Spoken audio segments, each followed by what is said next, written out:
c'est la Chopo face à l'avenir de la RDC, menace ou opportunité. Avant de commencer, nous avons du respect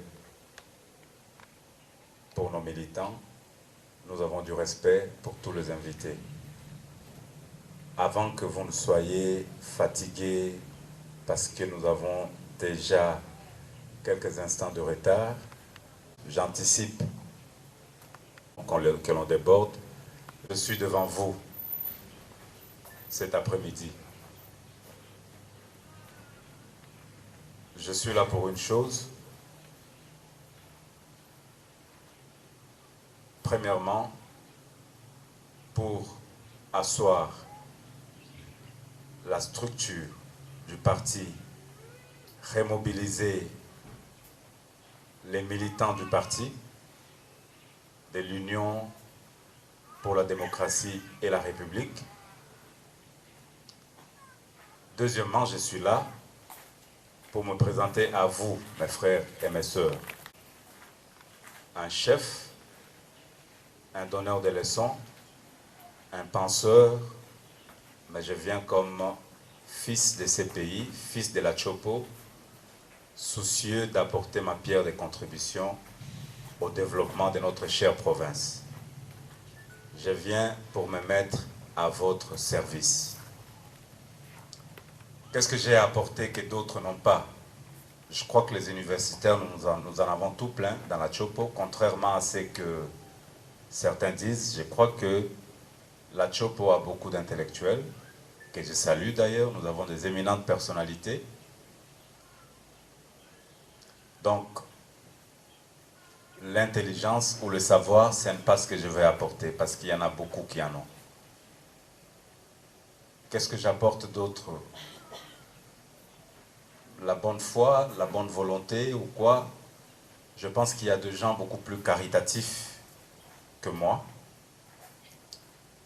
Mais ma petite pierre de contribution, ma petite contribution à l'édification de notre province, c'est la mise à disposition de mes frères et de mes sœurs de la somme des expériences professionnelles, politiques, que j'ai eu à construire tout au long de ma vie professionnelle. Ça fait aujourd'hui près de 18 ans que j'ai commencé à me battre, à lutter dans la politique, avant que je ne rentre dans le thème. Pendant que le RCD Goma et le MLC bombardaient, tuaient nos frères,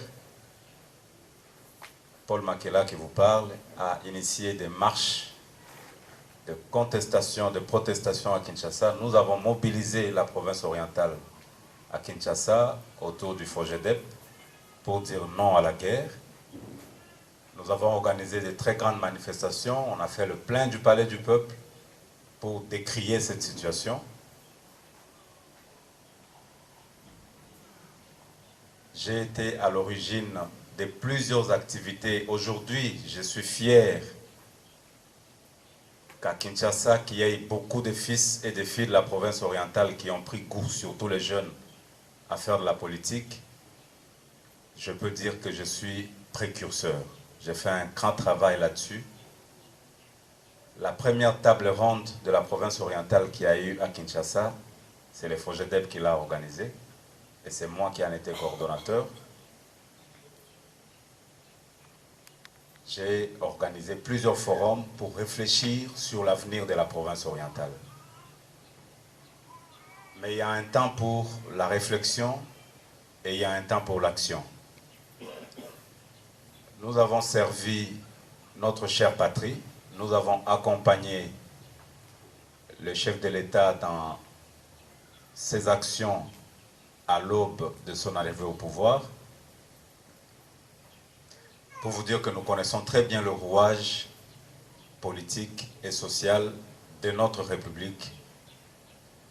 Cette expertise et cette expérience qui fait que la plupart des décideurs aujourd'hui sont pour la plupart des personnalités que nous connaissons et que nous fréquentons, c'est un atout pour la Chopo.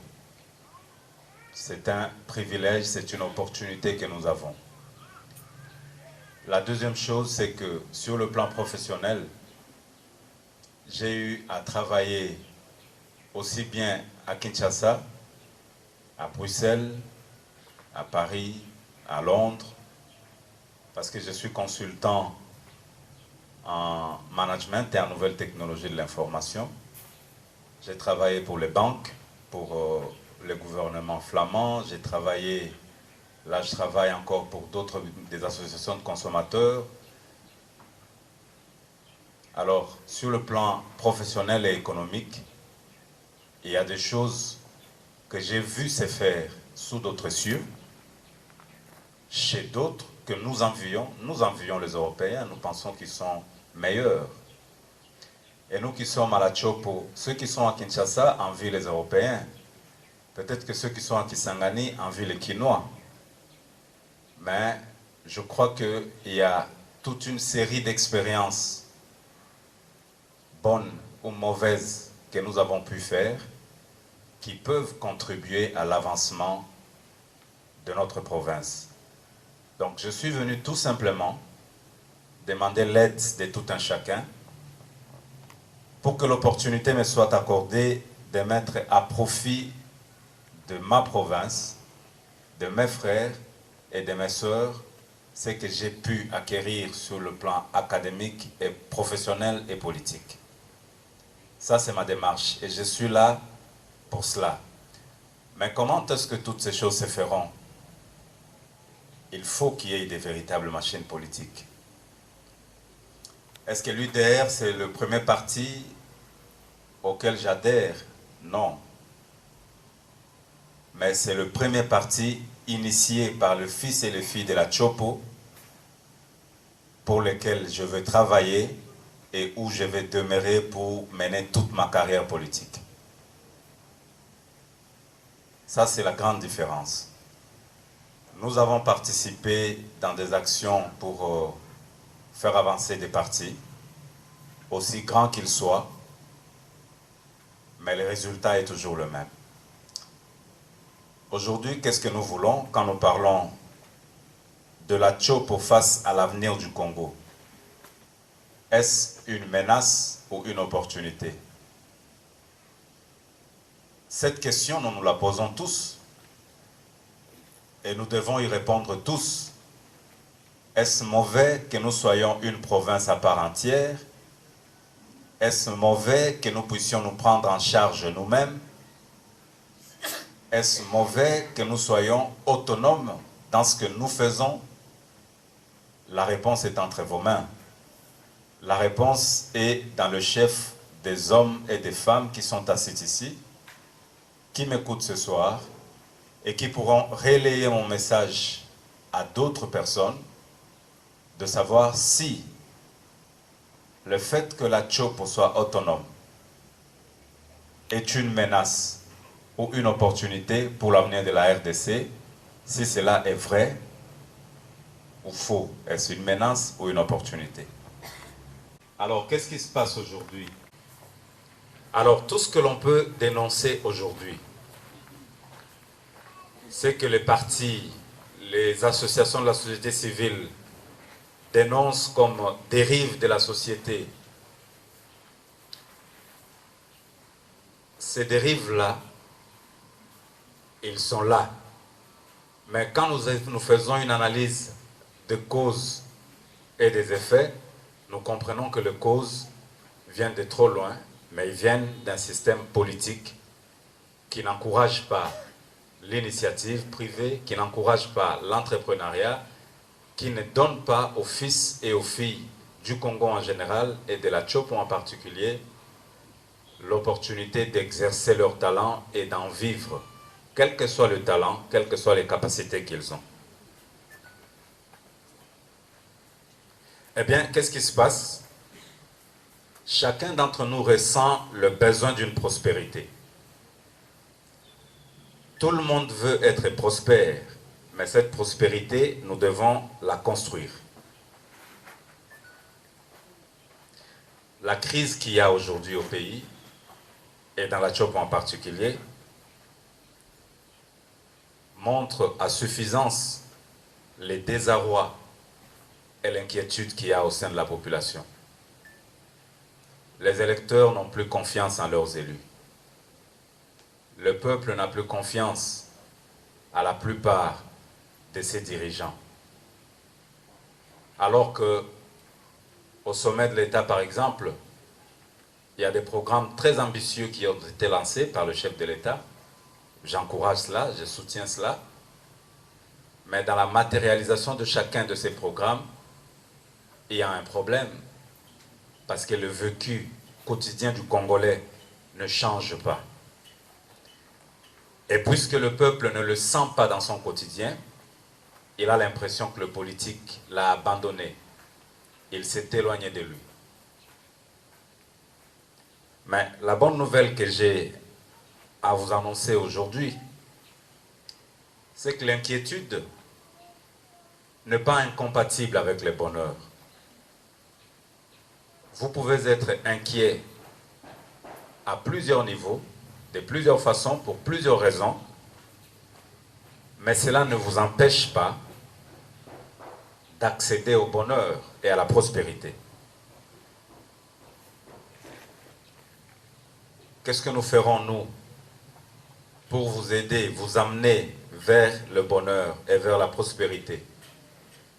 L'avenir du Congo, comment est-ce que nous l'envisageons? Ce n'est plus le moment d'établir des états des lieux. J'ai participé à des forums,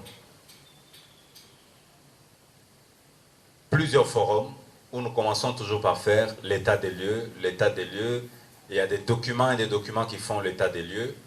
Je crois que maintenant, c'est le moment de planifier des actions concrètes qui vont aider le peuple à ressortir la tête de l'eau, qui vont aider chacun d'entre vous à se relever, à espérer un avenir meilleur.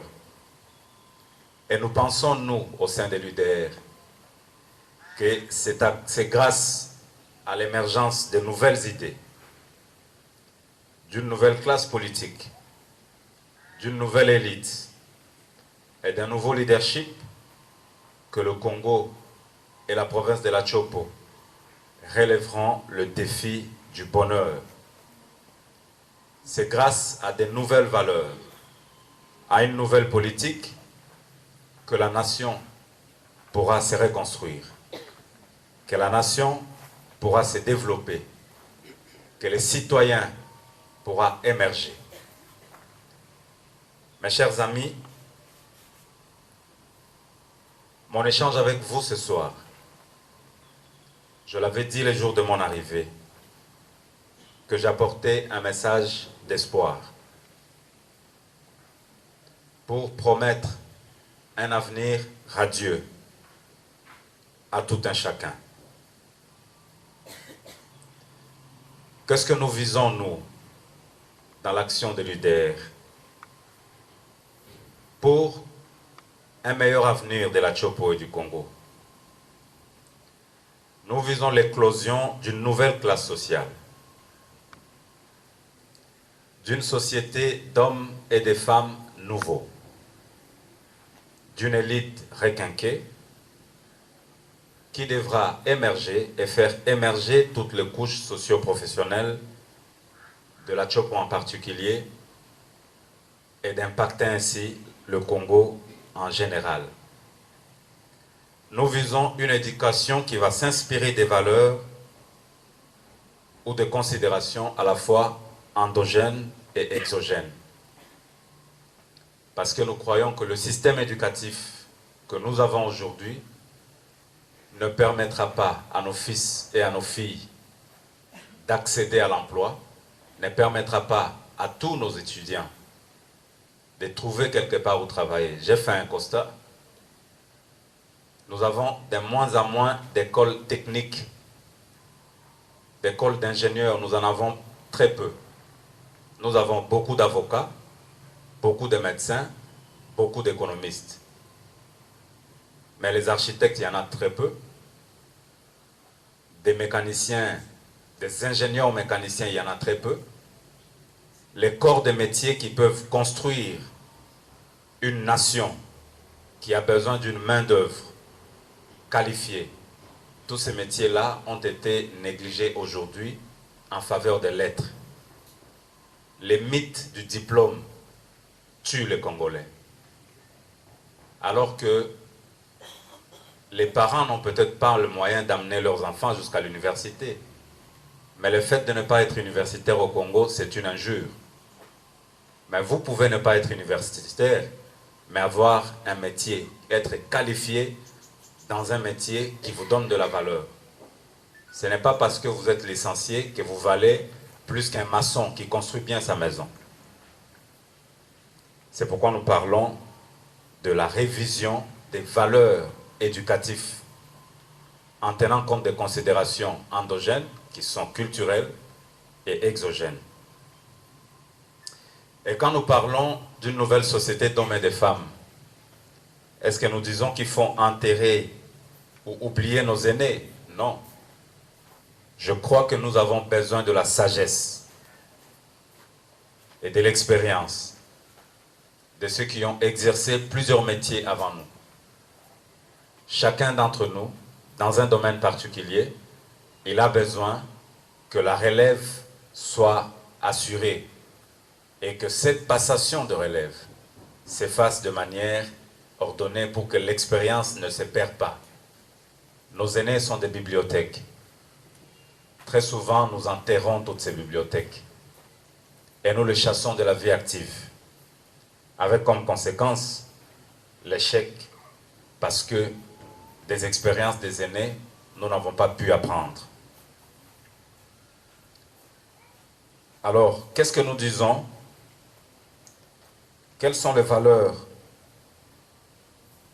que nous défendons?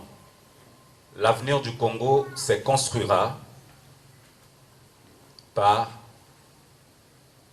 des éléments qui sont fondamentaux et qui sont essentiels à notre avis, et l'avenir de la Tchopo aussi. Premièrement, nous devons créer des richesses. Il faut que l'on arrive à mettre en place des mécanismes de création des richesses. Parce que le plus gros problème de notre société aujourd'hui, c'est le manque. Et en des termes beaucoup plus difficiles à dire, c'est la pauvreté. Comme l'on dit, ventre affamé n'a point d'oreille. Je crois que ventre affamé n'a pas non plus bonne conscience. Beaucoup de dérives que nous vivons dans notre société sont dues au fait que nous n'arrivons pas, l'État n'a pas pu mettre les citoyens congolais dans les conditions qui se doivent pour qu'ils se prennent en charge. La création de richesses, c'est l'encouragement de l'entrepreneuriat, la promotion des initiatives privées. Nous voulons donner aux hommes et aux femmes de la Tchopo le droit de rêver. Nous allons bâtir avec vous le rêve de la Tchopo. Chacun a le droit de rêver et chaque rêve doit être vécu. Personne ne doit mourir avec son rêve. Quand tu penses faire quelque chose et que tu as des mécanismes qui t'aident à matérialiser ta vision, tu seras plus qu'un homme ou une femme heureuse. Je loue le courage des mamans qui vendent au marché. Je loue le courage de tous ces jeunes gens qui font le taxi-moto. J'admire la bravoure des femmes et des hommes qui se débrouillent de plusieurs manières que ce soit. Dans une société où l'État a démissionné de ses responsabilités, où l'éducation est banalisée, où l'enseignement est quasi clochardisé, je crois qu'il y a lieu que nous puissions réfléchir pour redonner de la valeur à chaque citoyen de la République et de la Tchopo en particulier. Encourager l'initiative privée, ça veut dire aussi soutenir le faible. L'UDR se veut être un parti de proximité, être proche du peuple, pour l'accompagner.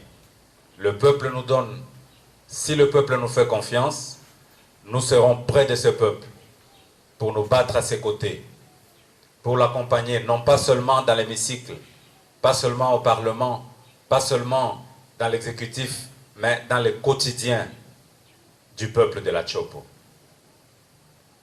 Qui est-ce que nous appelons peuple de la Chopo? Je ne parle pas des originaires de la Chopo. Mon discours n'est pas un discours exclusif. Je crois que la Chopo est constituée des hommes et des femmes qui sont nés, grandis, vivant ici, qui ont leur repère, qui ont choisi cette province comme étant la leur.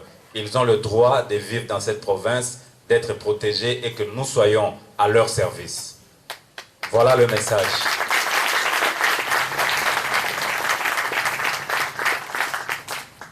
Ce n'est pas à 40 ans, à 50 ans que nous demanderons à ces hommes de quitter cette province et d'aller ailleurs. Ils ont construit toute leur vie ici. Le message de la peur, le message de l'exclusion, nous devons le bannir, ce n'est pas le message de l'UDR.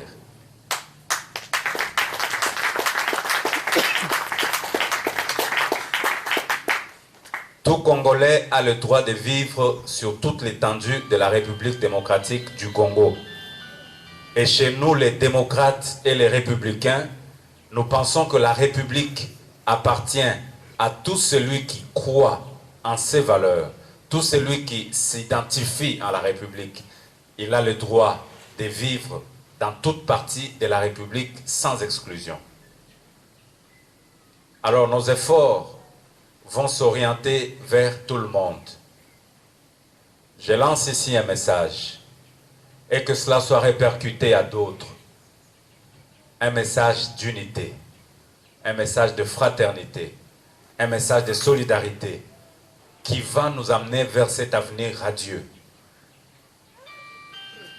L'émergence des hommes et des femmes nouveaux, c'est aussi cette nouvelle manière de faire la politique que nous devons amener. Le peuple que vous êtes, j'ai pris langue avec beaucoup d'entre vous qui m'ont dit, nous avons donné des voix à monsieur et madame XY, mais nous sommes déçus parce qu'ils ne sont plus jamais revenus à la base. Alors je crois que il sera temps que vous donniez de voix à des gens qui reviendront à la base, à ceux qui sont près de vous. L'UDR veut que les hommes et les femmes que vous êtes là, qui avaient du potentiel, nous voulons identifier le potentiel qu'il y a en vous pour faire de vous les leaders de demain. Vous ne devez pas appartenir à une famille dont le papa était Premier ministre, la sœur était gouverneur pour que vous existiez. Vous êtes Congolais, vous avez le droit d'être autorité, vous avez le droit de diriger et nous vous encouragerons. Nous soutiendrons cela.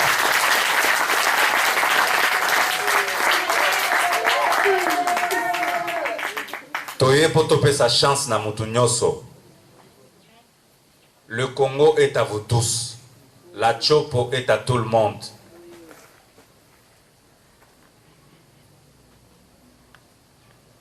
La politique n'est pas héréditaire, elle s'apprend. Si vous avez des ambitions, faites-vous encadrer. Et nous sommes ouverts à recevoir dans nos rangs les hommes et les femmes qui ont des ambitions, même les plus petites que ce soit. Diriger un marché, c'est une ambition. Être chef de quartier, c'est une ambition. Mais pourquoi est-ce que les gens choisiront que ceux de leur famille pour l'être? Nous devons changer notre politique, notre façon de créer le leadership et de le soutenir. Nous devons détribaliser et défamiliariser la gestion de la chose publique. Il faut que le citoyen participe à la gestion de la République dans son ensemble. Quels sont les problèmes de la société? Quand vous dites que vos élus ne sont jamais revenus chez vous, ils ne sont jamais revenus vers vous. C'est vrai, peut-être qu'ils n'ont pas eu le moyen de le faire.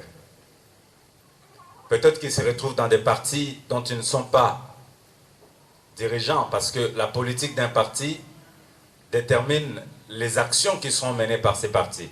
Et c'est les dirigeants du parti qui définissent quelles sont les priorités.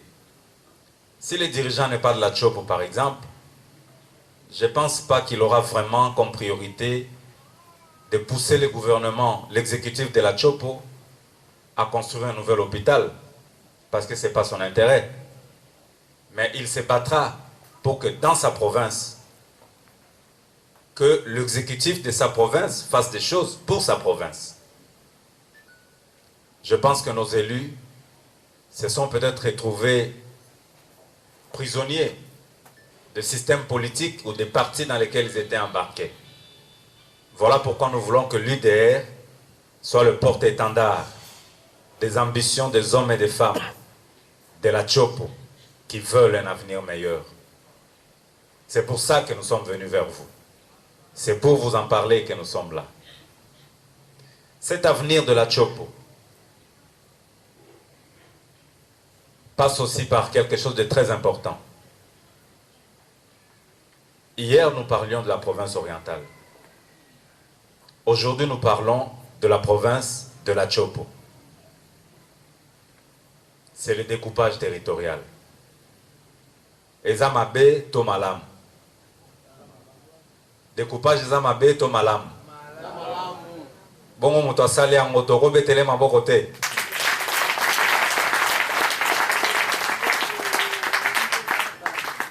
Je félicite le chef de l'État pour cela. Je ne suis pas de la majorité, je ne suis pas du PPRD, mais je crois que nous devons encourager toutes les bonnes initiatives parce que le maréchal Mobutu avait commencé l'initiative de découpage territorial avec le Kivu. Ça s'est arrêté. Et ces initiatives-là se sont toujours heurtées à des difficultés. Mais je crois qu'ici maintenant, il y a une voie qui vient d'être ouverte et c'est à nous, fils et filles de la Chopo, de nous prendre en charge, de prendre des responsabilités, nos responsabilités en main. Pourquoi? Parce que si nous ne sommes pas majoritaires dans la prise de décision, rien ne changera dans le quotidien de nos familles. Pourquoi est-ce que nous nous battons? Nous nous battons pour que papa et maman aient une vieillesse heureuse. Nous nous battons pour que le jeune Jean ait une scolarité meilleure. Nous nous battons pour que demain soit mieux fait qu'aujourd'hui. Nous nous battons pour que chacun d'entre vous trouve une place dans cette société qui a besoin de tout le monde. Mes chers amis, nous encourageons le découpage territorial, mais nous invitons chacun d'entre nous à prendre conscience de ce que cela représente. Ça représente quoi, au fait? Ça représente ce que vous serez maître de votre destinée. La Chopo est peuplée de 50% d'originaires et 50% de non-originaires. Peut-être 60-40. Mais moi, je ne verse pas dans cette polémique-là. Je crois que tout celui qui est né, celui qui a choisi cette province comme étant la sienne, a le droit de défendre cette province.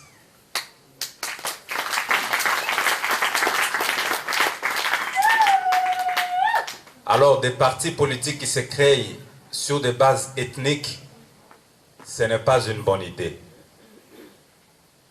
Qu'on ne nous ramène pas plusieurs années en arrière. Que le découpage ne donne pas le motif de réveiller la hache de guerre, du tribalisme et du régionalisme qui était enterré. Mais que ça nous amène à la solidarité. Alors, quelle sera la place de la Chopo dans l'avenir de la RDC, dans le train de la RDC? qu'est-ce que nous devons vous donner? Est-ce que vous serez à mesure de faire quelque chose pour que la Chopo compte dans la RDC, dans la reconstruction de la RDC? La première chose que je veux que nous redonnions aux hommes et aux femmes de la Chopo, c'est votre dignité et votre honneur. Je m'insurgerai contre tout celui qui foulera aux pieds l'honneur de mes frères et de mes sœurs. Je me battrai avec la dernière énergie contre tout celui qui insultera le peuple de la Chopo comme étant fainéant, comme étant alcoolique, comme étant oisif.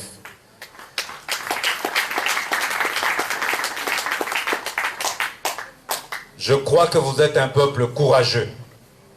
Je crois que vous êtes un peuple laborieux. Mais rien n'a été fait pour vous donner les moyens de mettre vos talents à compétence, à contribution plutôt. L'UDR veut que la politique de la province de la Chopo soit faite autrement. Nous voulons que la Chopo joue le rôle des locomotives et non des wagons. Hier, nous étions parmi les locomotives de la RDC. Troisième pôle économique de la République. Aujourd'hui, nous sommes la risée de tout le monde. Pourquoi? Parce qu'il y a eu une mauvaise politique qui était faite. Cette nouvelle politique que nous voulons mettre en place, c'est la politique participative, qui fera de chacun d'entre vous acteur dans les plus petits niveaux que ce soit. Je veux que le député élu de demain se préoccupe de vos vrais problèmes. Quels sont vos problèmes? Vous n'avez pas accès aux soins de santé. Faire soigner les enfants, c'est tout un problème. Et on dira que l'État n'a pas d'argent. Mais que fait-on des recettes de l'État? La Chopo a des recettes. Comment est-ce que vous profiterez de ce que votre territoire gagne comme argent? Je ne dis pas qu'on distribue de l'argent à tout un chacun. Mais il faut que la redistribution soit équitable et équilibrée. C'est en créant des centres de santé qui améliorent la qualité des soins de santé donnés à nos frères. C'est en faisant baisser le coût des soins qui vous sont donnés. Parce que l'État doit contribuer aux soins de santé de tout un chacun. C'est cela votre part dans la richesse. Votre part dans la richesse de la Chopo, c'est que vous puissiez envoyer vos enfants à l'école sans trop de soucis, sans trop de tracas. C'est ça votre part. Quelle est votre part dans cette richesse qui doit être distribuée? Votre part, c'est que vous ayez un salaire minimum décent qui vous honore. Quand à l'hôpital on vous demande 50 000 francs pour la consultation, alors que le peu qui ont un emploi, même pas stable, n'ont pas cela comme minimum, c'est une insulte à votre honneur et à votre dignité. Et les députés, pendant les 10 ans qu'ils ont fait, ils devraient se battre pour cela. Parce que la politique locale ne se fait pas au niveau national. Elle se fait à votre niveau local. Il y a des choses que le gouvernement central peut faire, mais il y a des choses que le gouvernement provincial peut faire pour vous. Les gouverneurs de la province doivent être contrôlés par les députés provinciaux. Non pas seulement les secouer quand ils ont besoin d'argent, lui dire on va te faire une motion de défiance, mais contrôler sa gestion au jour le jour.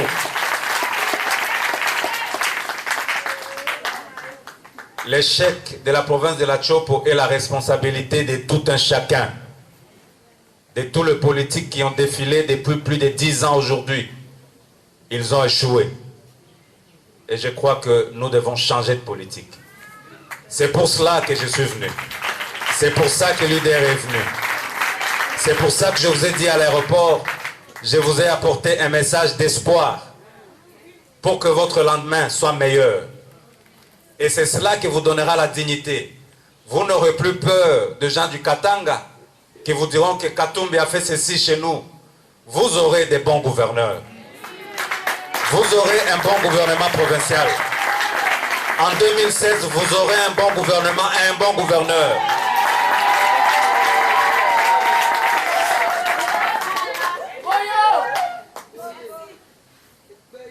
Il ne faut pas copier le modèle des autres aveuglément parce que Katumbi l'a fait, je veux le faire. Initie ta propre politique. Quelle est ta politique? Mets-la en œuvre. Ne copie pas l'autre. Aucun politicien ne peut être modèle de l'autre. Chacun doit être original. C'est cela la place que nous voulons pour la Chopo. Nous voulons que quand vos députés nationaux vont se lever devant l'Assemblée nationale,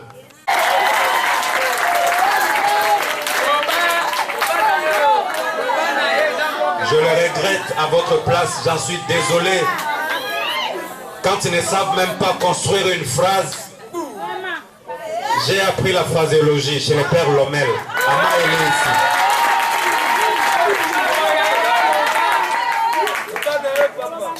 Politiciens complexés, mes chers frères, les hommes qui vous représentent ne doivent pas être complexés. Babangi sabangote. Muto bangi samoningate. Mes frères, nous avons besoin que la Chopo reprenne sa place en tant que locomotive. Locomotive d'émergence de nouvelles idées. Locomotive qui va impulser une politique moderne. Nous voulons faire de la Chopo une province moderne. Telle que nous l'avons vu ailleurs. Nous avons vu des provinces en Europe et ailleurs se développer. Je veux que ma province se développe comme les provinces européennes. Je veux que ma province soit jumelée à des provinces belges. Je veux que ma province reçoive des dons qui viennent directement de l'étranger. Je ne veux plus que mes frères passent pour des mendiants. Je veux que mes frères soient honorés et qu'ils soient respectés. Qu'ils aient de la dignité. C'est ça le rôle pilote, la place pilote que nous devons avoir. Et c'est ce que UDR vient vous amener. Alors cette vision d'élévation de la Chopo, cette vision de rendre la dignité à nos frères et à nos sœurs, cette vision que nous vous annonçons, où nous disons que c'est vous qui devez faire la politique de votre province. C'est vous qui devez avoir des ambitions. C'est vos ambitions que nous devons soutenir. Nous devons vous accompagner. Nous devons vous guider. La politique n'est pas sorcier. Ezakindokite. Baye kolaka. Mutabota ma politicien azate. Mutupe abangi sayote. Soko yebite me ozana posa yaka toko laki sayo. Pe makambo tozolo bawa ekosimba. Eza ya kosimba. Ekosimbi déjà. Comprenez.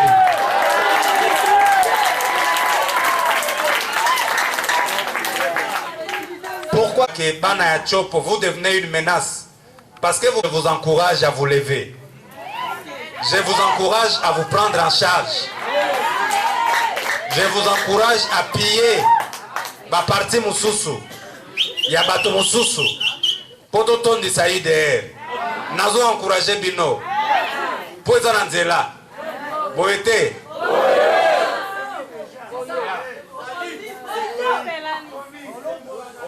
Soki balobi kila mamba na kivuko yake.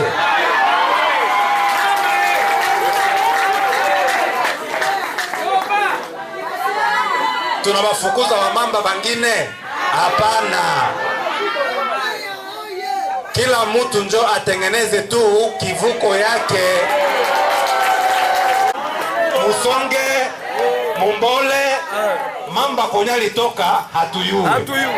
Konya naelekea njo kivuko yake. Chopo iko kivuko ya batoto ya Chopo. Celui qui se reconnaît de la Chopo kivuko yake njo hapa. Yeye ko mamba wapi wa Chopo. Un éveil de conscience identitaire qui n'est pas un éveil de conscience tribal lui pose un problème. c'est que c'est lui qui a un problème. Ce n'est pas la Chopo qui a un problème. Mutu ya kubattre campagne ke oba komi ko sela nga propagande c'est que ye mutu azana problème. Oyoki ye bisaige ozana problème.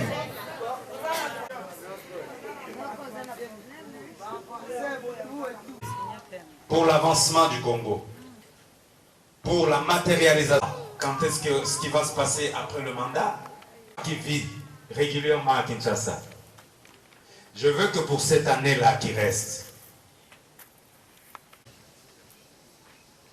nous sommes une opportunité. Et si là, nous amenons de nouveaux. Le Congo émergent passera par du ciment, tozangi nini. Mabele na biso ezana nyoso. Menini ezangi biso ba ide pona ko bongo la richesse mabele et comme richesse yo komona.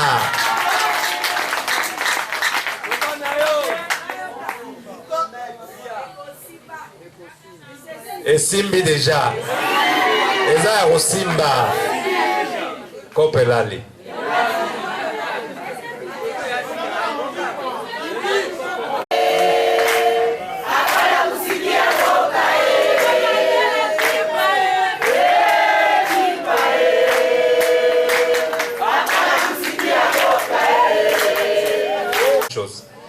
J'étais à Lubumbashi en janvier. Après avoir koyoka batu balwaka, Moïse sali Lubumbashi, Moïse nasema nende kwa Lubumbashi nye. Naenda nasema bandoku njo Lubumbashi nye biko natapa njoi. Na comprendre que non. Ye asali likambo lokwa yanke mais na kote mususu ayuma. Il faut batu muso balegi esprit basala. Na kena tali na bia mais ntemba ngo bozoyemba o katanga ko poto talatika mise mona mundele banga metiste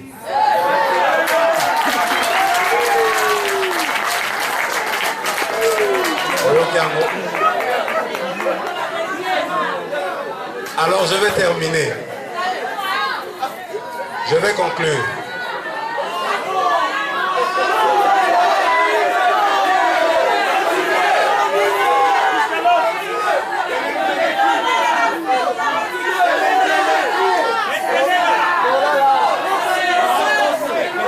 Batoto ya Chopo basi nuogopeshe, basi nutetemeshe, hakuna kitu, hakuna kitu.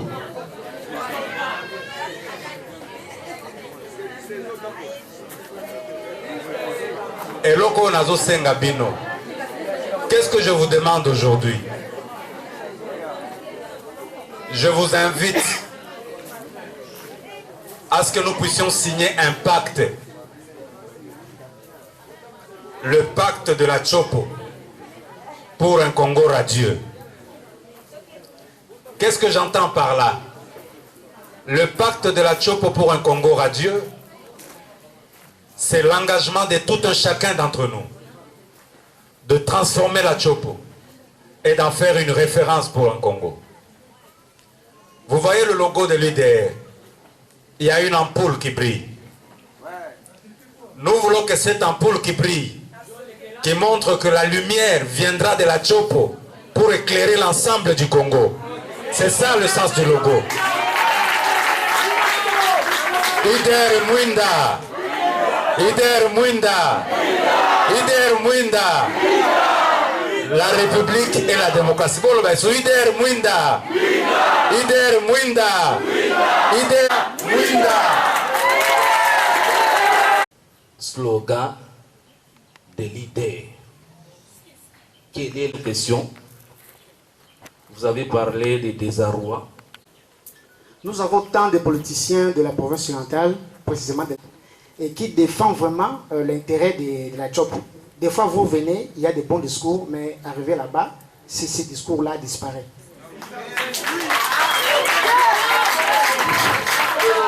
Ça, c'est un opala. Pe moi, ya Chopo. Ma Jean, Je voulais d'abord juste savoir. Katende. eloko eza important pour nanga eza question te mais nazo nga juste eza préoccupation.